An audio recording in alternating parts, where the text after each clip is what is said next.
नमस्ते मेरे प्रिय छात्र छात्राओं, कक्षा 12वीं में आपका बहुत बहुत स्वागत है। हमने चतुष्पदी पढ़ी थी नवनिर्माण। आज हम निराला भाई यह पाठ पढ़ेंगे। इस पाठ की लेखिका है महादेवी वर्मा जी। बच्चों, निराला भाई ये प्रसिद्ध कवि सूर्यकांत त्रिपाठी जी है। इनको निराला भी कहा जाता था। इनकी गणना हिंदी के श्रेष्ठ कवियों में की जाती है। वे हिंदी साहित्य में छायावादी कवि एवं क्रांतिकारी व्यक्तित्व के रूप में जाने जाते हैं। तो इन्हीं पर महादेवी वर्मा जी ने ये संस्मरण लिखा है, यानी कि उनके साथ बिताए हुए क्षणों की यादें उन्होंने यहाँ पर लिखी है।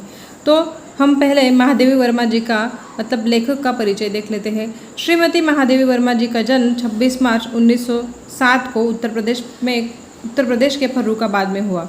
हिंदी साहित्य जगत में आप चर्चित एवं प्रतिभाशाली कवयित्री के रूप में प्रतिष्ठित है। आप जितनी सिद्धहस्त कवयित्री के रूप में चर्चित है, उतने ही सफल गद्यकार के रूप में भी विख्यात है। आप छायावादी युग की प्रमुख स्तंभ है। अभी ये छायावाद का मतलब क्या है तो मैं आपको समझाती हूँ बच्चों कि हिंदी साहित्य के इतिहास को 4 भागों में बांटा जा सकता है। जैसे पहला है आदिकाल, दूसरा है भक्तिकाल, तीसरा है रीतिकाल और चौथा है आधुनिक काल। और आधुनिक काल के और कुछ विभाग होते हैं। आधुनिक काल के जो कवि हैं उनके लेखन के अनुसार वहाँ पर उनको नाम दिया गया है। जैसे भारतेंदु युग, द्विवेदु युग, छायावाद, प्रगतिवाद, प्रयोगवाद, नई कविता और साठोत्तरी कविता। तो आधुनिक काल के तीसरे चरण पर आता है छायावाद। तो छायावाद का मतलब यह है कि हिंदी कविता में छायावाद युग द्विवेदी युग के बाद आया। द्विवेदी युग की कविता नीरस, उपदेशात्मक और इतिवृत्तात्मक थी, लेकिन छायावाद में उनके विरुद्ध विद्रोह करते हुए कविता में कल्पना प्रधानता, भावन में युक्त कविता उन्होंने रची।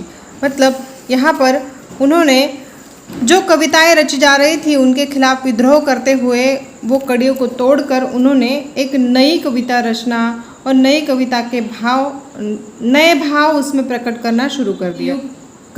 इसीलिए इस युग को छायावादी युग कहा गया, यानी कि आप छायावादी युग की प्रमुख स्तंभ है, ऐसा महादेवी वर्मा जी को कहा जाता है। आपके लिखे लेखाचित्र काव्य सौंदर्य की अनुभूति कराते ही है, साथ साथ सामाजिक स्थितियों पर भी चोट करते हैं। इसीलिए वे काव्यात्मक रेखाचित्र हमारे मन पर अमिट प्रभाव अंकित कर जाते हैं। कवि निराला ने आपको हिंदी के विशाल मंदिर की सरस्वती कहा है, तो हिंदी के कुछ आलोचकों ने आधुनिक मीरा उपाधि से संबोधित किया है। आपका निधन 1987 में हुआ। अब जो महादेवी वर्मा जी हैं, इनकी प्रमुख कृतियाँ हम देखते हैं। इनकी प्रमुख कृतियाँ हैं निहार, रश्मि, नीरजा, दीपशिखा, संध्या गीत, यामा यह कविता संग्रह है, अतीत के चलचित्र, स्मृति की रेखाएं, मेरा परिवार ये रेखाचित्र है, श्रृंखला की कड़ियाँ, साहित्यकार की आस्था ये निबंध आदि। ये विधा परिचय हम देख लेते हैं। ये जो विधा है संस्मरण, ये परिचय हम देख लेते हैं। आधुनिक हिंदी गद्य साहित्य में संस्मरण विधा अपना विशिष्ट स्थान रखती है। हमारे जीवन में आए किसी व्यक्ति के स्वाभाविक गुणों से अथवा उसके साथ घटित प्रसंगों से हम प्रभावित हो जाते हैं। उन प्रसंगों को शब्दांकित करने की इच्छा होती है। स्मृति के आधार पर उस व्यक्ति के संबंध में लिखित लेख या ग्रंथ को संस्मरण साहित्य कहते हैं। तो इसीलिए जो महादेवी वर्मा जी है, निराला भाई के साथ जो उन्होंने कुछ क्षण बिताए हैं, उनके साथ के क्षणों को उन्होंने वहाँ पर लिखा है, उन अनुभवों को उन्होंने लिखा है, उनकी यादों को उन्होंने लिखा है। इस पाठ का परिचय हम देख लेते हैं। निराला हिंदी साहित्य में छायावादी कवि और क्रांतिकारी व्यक्तित्व के रूप में जाने जाते हैं। वे आजीवन फक्कड़ बने रहे। अभी फक्कड़ का अर्थ क्या होता है? फक्कड़ का अर्थ होता है ऐसा निर्धन व्यक्ति जो फांकों या उपवासों के बावजूद भी खुश और मस्त रहता है, या फिर ऐसा व्यक्ति जो बहुत ही बुरी तरह से या लापरवाह होकर धन उड़ाता हो और अपने भविष्य का कुछ भी ध्यान न रखता हो। तो ऐसे वो फक्कड़ थे, यानी वो अपने पास की जो भी पूंजी थी उसको बड़े ही लापरवाही से किसी को भी दे देते थे। आगे लिखा है, निर्धनता में जीवन यापन करते रहे तथा दूसरों के आर्थिक दुखों का बोझ स्वयं ढोते रहे।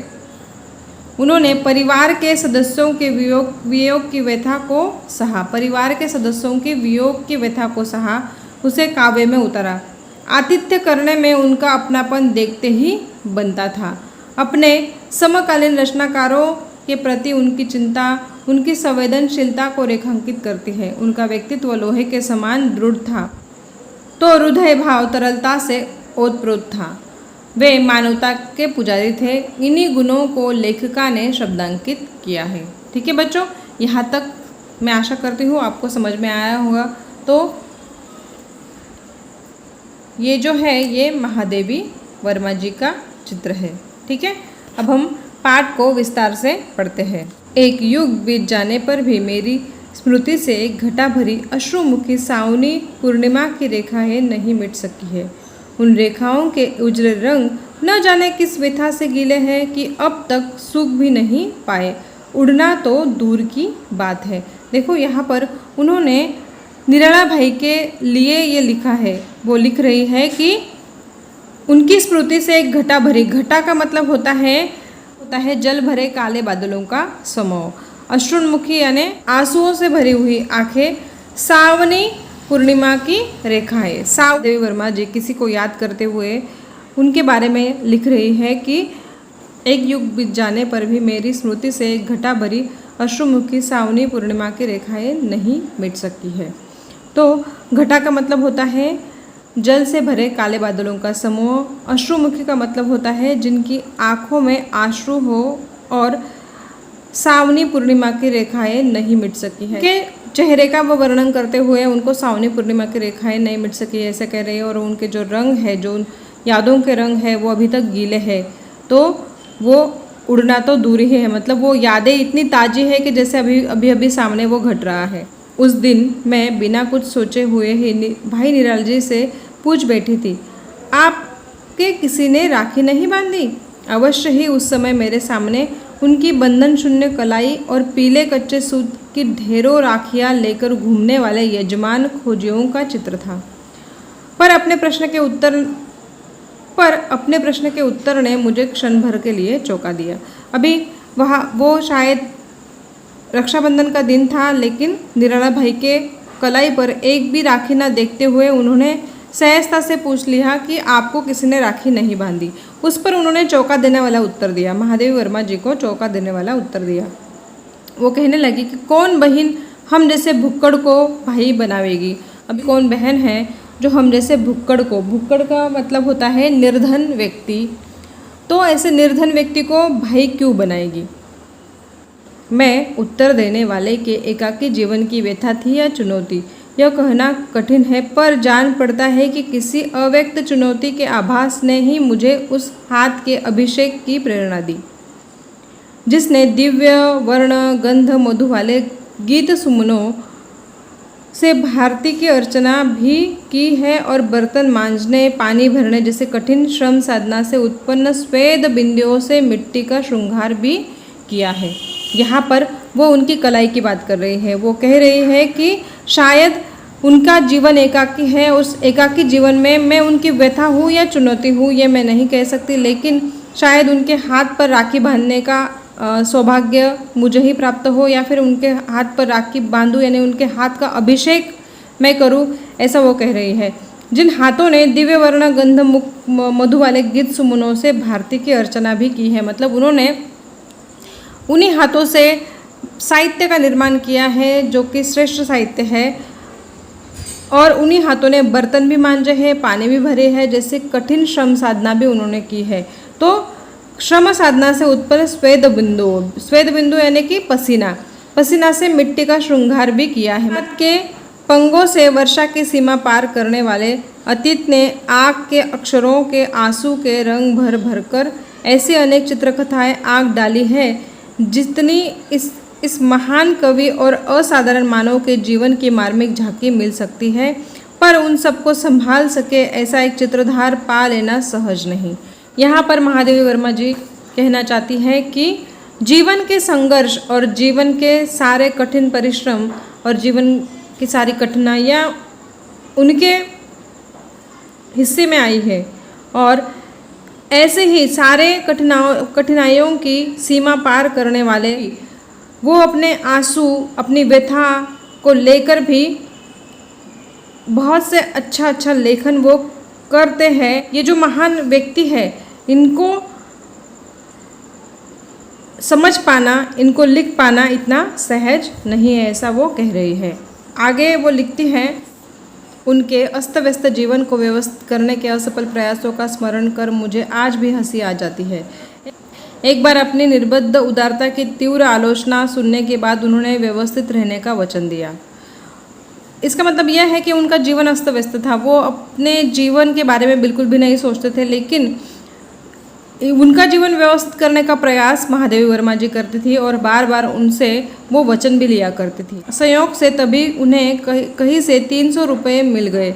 वही पूंजी मेरे पास जमा करके उन्होंने मुझे अपने खर्च का बजट बना देने का आदेश दिया। जिन्हें मेरा व्यक्तिगत हिसाब रखना पड़ता है वे जानते हैं कि यह कार्य मेरे लिए कितना दुष्कर है। मतलब किसी का हिसाब रखना कवयित्री के लिए, मतलब महादेवी वर्मा जी के लिए भी कठिन है। न वे मेरी चादर लंबी कर पाते हैं, न मुझे पैर सिकोड़ने पर बाध्य कर सकते हैं। और इस प्रकार एक विचित्र रस्साकसी में 30 दिन बीतते रहे हैं।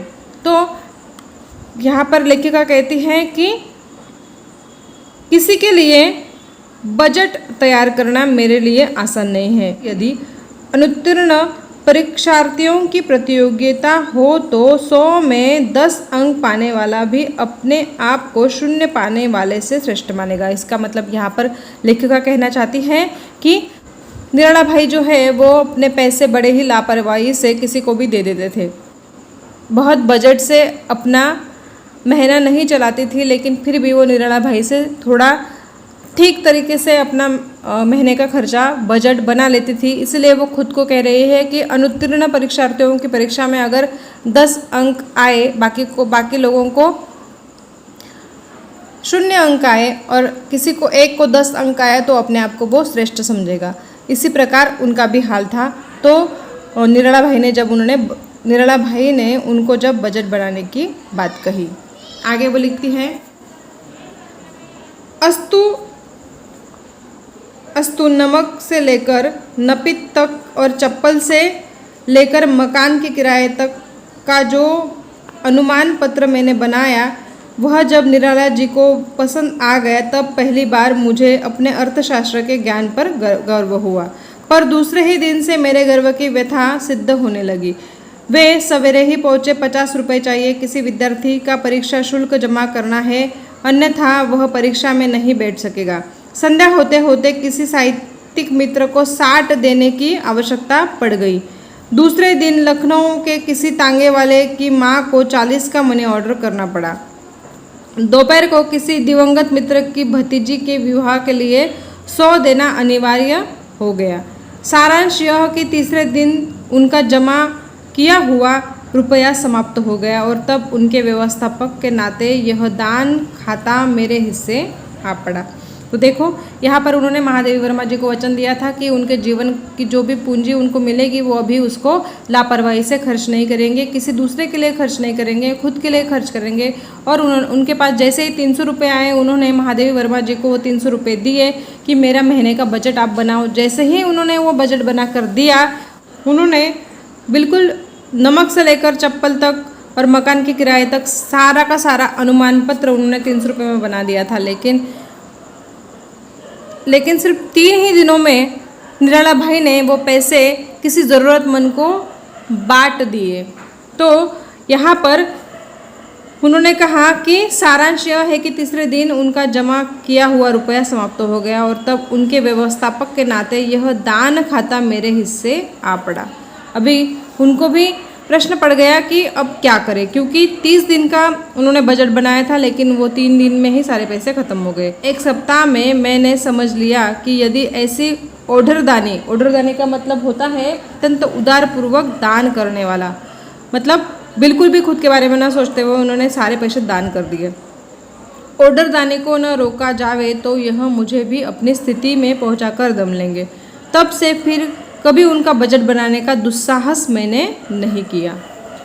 आगे लिखती है, बड़े प्रयत्न से बनवाई रजाई, कोट जैसी नित्य व्यवहार की वस्तुएं भी जब दूसरे ही दिन किसी अन्य का कष्ट दूर करने के लिए अंतर्धान हो गई, तब अर्थ के संबंध में क्या कहा जावे। जो साधन मात्र है, वह संध्या भी मेरी स्मृति में विशेष महत्व रखती है। जब श्रद्धेय मैथिली शरण जी निराला जी का आतिथ्य ग्रहण करने गए। अभी देखो, निराला भाई ने खुद के लिए बनवाई रजाई और कोट। यह रजाई और कोट क्यों बनाते हैं? जब ठंड होती है तब रजाई या कोट की आवश्यकता पड़ती है, लेकिन उन्होंने दूसरे ही दिन वो जो कोट और रजाई है किसी ठिठुरते हुए इंसान को दे दी और खुद उन्होंने पूरी सर्दी कांपते हुए ठिठुरते हुए निकाल दी।